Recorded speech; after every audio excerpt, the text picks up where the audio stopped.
Good morning. My name is George Plaza. Today's lesson will be covering the proper techniques in order to intubate.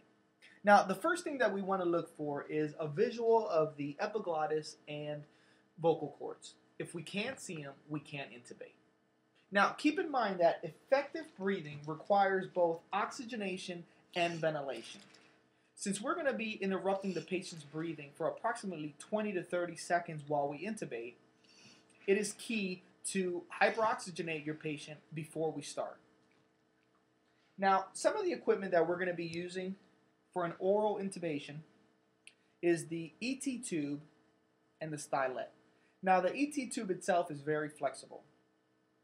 The stylet will actually stiffen it and help guide it through the vocal cords into the trachea. A couple things that we want to look for to ensure that we can use this ET tube. First thing is any obvious signs of damage or any kind of holes in the tube. The second thing is we want to inflate the cuff with approximately 20 to 25 cc's of air and ensure that the cuff is maintaining that pressure.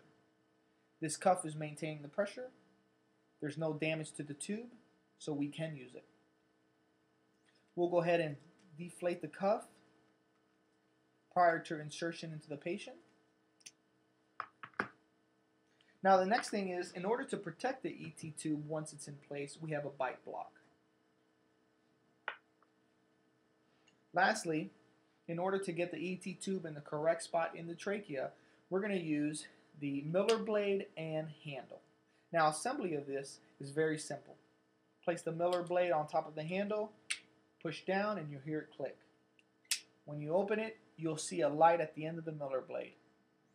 If that's working, you're ready to use it. If it's not working, you can either change the light bulb and or the batteries. Once it's working, we can use it.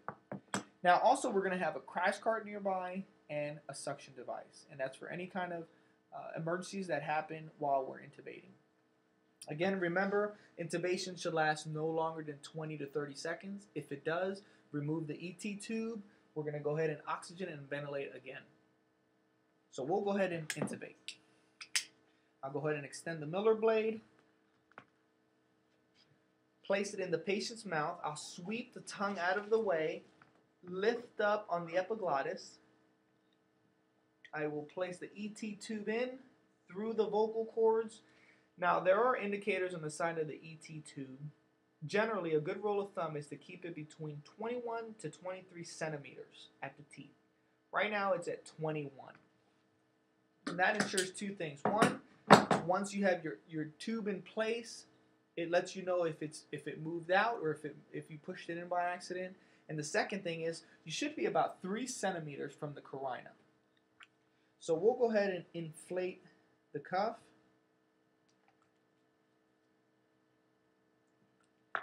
We'll remove the stylet. We'll begin to ventilate and oxygenate the patient. Now, if I'm in the correct place, I should have chest rise. If I have stomach rise, then that means I'm in the esophagus. I need to deflate my cuff, pull out the ET tube, and then start again. Now, while I have somebody bagging and I have chest rise, I'm going to listen for breath sounds.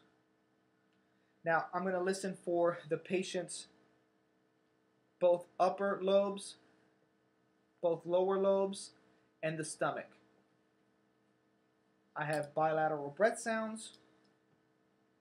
The next step for me is I'm going to put a CO2 detector at the end of the ET tube. It's going to let me know that it's registering CO2 from the patient, again confirming that I am in the correct place. The last step is to order a chest x-ray. That will give me confirmation of where exactly my ET tube is. This concludes my briefing. My name is George Plaza.